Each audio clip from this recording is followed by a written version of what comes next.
I wonder what you mean when you use the word I. I've been very interested in this problem for a long, long time, and I've come to the conclusion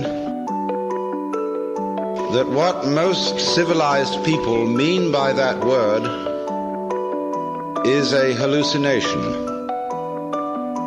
That is to say, a false sense of personal identity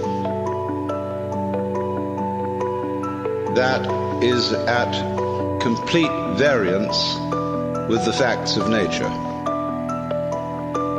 And we have not realized, therefore, that our environment is not something other than ourselves.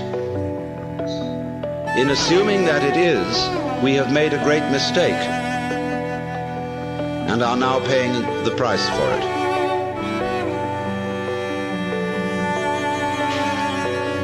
But most people would agree with the lines of the poet who said, "I, a stranger and afraid, in a world I never made."